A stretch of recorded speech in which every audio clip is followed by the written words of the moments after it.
Les amis, bonjour. Aujourd'hui on va parler du voyant ESP. Donc le voyant ESP il est allumé, donc ça peut être plein de choses. Comme j'avais dit, ça peut être le contacteur tournant qui est derrière le volant, tu vois. Mais si le contacteur tournant il est en défaut, ça sort au diagnostic. Donc dans mon cas c'est pas lui parce que ça sort pas au diagnostic, sinon il aurait marqué le G85, je crois, G80, ouais G85 je pense. Donc si tu fais le diagnostic et que tu as le code défaut G85 angle de braquage, machin, sache que c'est ton contacteur tournant qui est foutu. Voilà. Dans mon cas, c'est pas le contacteur tournant, c'est en fait c'est ça. C'est ça, c'est un calculateur d'ESP. Et ça coûte très cher sa mère parce qu'il est 2003. La voiture elle est de 2003 donc ça coûte très cher ça. Ça coûte dans les 100 € facile. Donc moi je l'ai acheté d'occasion, je l'ai commandé. Il se retrouve sous la colonne de direction. Donc on va faire le jack d'abord. Ici. Donc tu vas sur sélectionner. On va voir le code défaut là. Et après tu vas sur frein ABS. Bon. Pourquoi ça marche pas? Parce que c'est sûrement le câble. Donc je vais mettre option. Je vais tester le com. Tu vois, donc il va falloir changer l'emplacement. Voilà, j'ai changé l'emplacement du. Maintenant, on va faire option, test, interface, machin. Qu'est-ce qui se passe? Donc, je vais le remettre de ce côté. Et on va voir s'il va reconnaître le câble. Test. Eh ben, qu'est-ce qu'il a, ce fils de pute de merde? On va brancher. Ouais, ça marche pas. On va tester un autre là.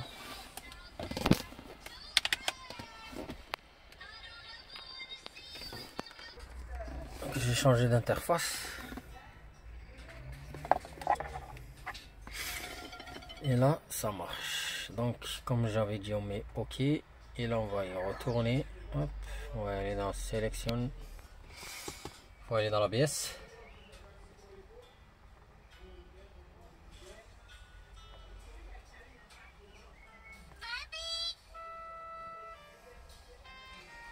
Et ça va nous sortir le défaut là. On va dans le code défaut directement. Et ben, tu vois, c'est l'unité ESP défectueuse.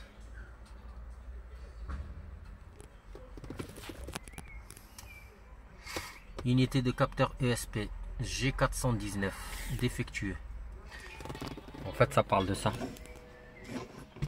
Ça parle pas de contacteur tournant ou non. Et il se trouve, il va falloir enlever tous les caches en dessous. Il est, je sais pas si tu le vois. Bon, c'est un peu la merde. Il est là. Ça, c'est l'ancien. C'est pour ça l'USP il est allumé. Donc, tu vois. Donc il tient avec une vis. Ah putain de ça, merde. Il tient avec une vis de 13, juste là, sur la colonne. C'est une vis de 13, donc on va l'enlever, après vous débranchez la prise. Donc je vais arrêter le VCDS pour l'instant, parce que je dois enlever la pièce. Quitter. Voilà. Et je coupe le contact.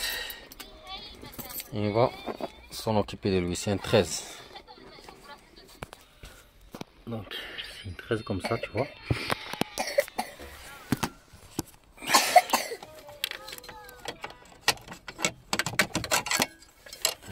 Elle est là, avec la prise derrière qu'il va falloir débrancher.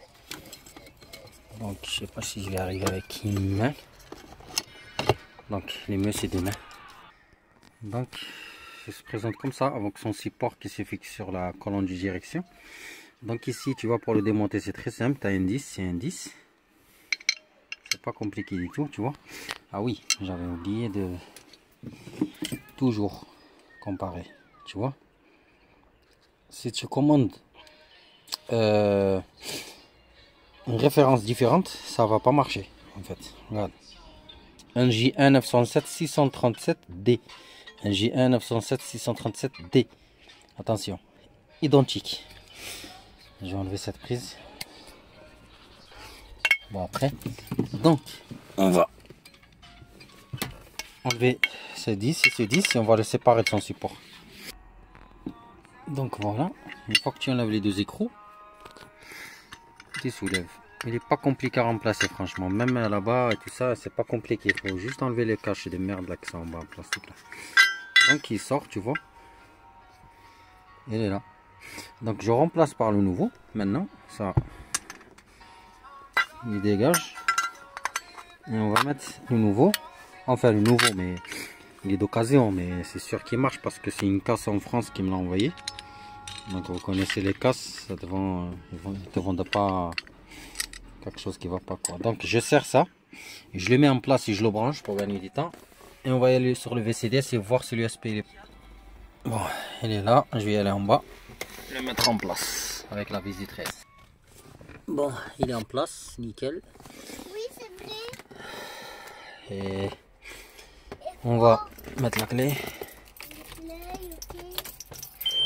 Donc voilà, tac. J'ai un défaut sur la serrure du coffre, c'est pas un problème ça. Oh, le voyou il est parti. Regardez. Ouais. Ah ouais, ça c'est l'antidémarrage parce qu'il est en off. Ah ouais, le défaut il est parti direct. Vous avez vu là, je l'ai fait devant vous. Plus de problème d'USP. Voilà, ça c'est l'airbag, c'est normal parce que j'ai un problème sur les sièges chauffants. Mais au moins, j'ai plus d'USP allumé. C'est trop bien. Donc on va y aller dans le sélectionner. On va retourner pour supprimer le défaut s'il est encore en erreur. Donc on va y aller dans l'ABS ici. On va voir si le défaut il y est, on le supprime. S'il n'y est pas, ben tant pis. Tant mieux quoi. Bon, là il rentre dans le calculateur. Là voilà, on est en code défaut. Tac. Unité capteur ESP. Il est resté mémorisé. Donc on va le supprimer. Supprime tout ça. Voilà, aucun code défaut. Parce qu'il était en permanent. Code défaut permanent. Et défectueux même le calculateur. Et ben tu vois, nickel. Le code défaut. Regarde, il n'y a plus rien. Je démarre. Voilà. Résolu. Résolu. Et ben la prochaine fois, quand vous avez le voyant d'ESP qui marche pas, vous avez le voyant là-bas, faites un diagnostic d'abord parce que vous allez chez plusieurs mécanos, ils vont vous dire ouais c'est la, comment dire, le contacteur, c'est le contacteur et tout ça. Et en fait non, le diagnostic il te dit quel calculateur est en faute quoi. Si c'était ça comme j'ai dit au début, ça serait le G85, ça aurait été le G85. Là tu sais que ton problème il vient de là. Donc voilà, tu prends la référence, tu changes le contacteur tournant. Mais moi, quand j'ai fait le diagnostic, c'est pas ça. Ça m'a donné le 214, je crois, ou comment il s'appelle, je sais plus. Donc voilà, je l'ai commandé, je l'ai remplacé. Donc celui-là, il est vraiment... Il est où déjà? Je sais même pas où je l'ai mis. Donc ça. Donc celui-là, il est HS, quoi. Voilà. Donc c'est l'électronique. Je vais essayer de l'ouvrir. Je sais pas, mais l'électronique, moi, je touche pas trop. Donc, mais quand même, quand j'aurai le temps, je vais essayer de l'ouvrir. Et voir ce qui se passe, pourquoi il est défectueux. En fait, le diagnostic, il te dit qu'il est défectueux. Ça veut dire qu'il est HS. C'est pas une masse ou quelque chose comme ça, mais il est vraiment défectueux. Les broches, ils sont bonnes. Il a l'air bon quand tu le vois comme ça, mais en fait, il est défectueux, quoi. Tu le montes, ben, tu as le voyant ESP. Ben, j'espère que cette vidéo va vous aider. Quand vous avez le voyant ESP, faites un diagnostic, comment vous serez fixé. Qu'est-ce qu'il y a directement. Allez, bonsoir, je remonte les caches et ça sera fini.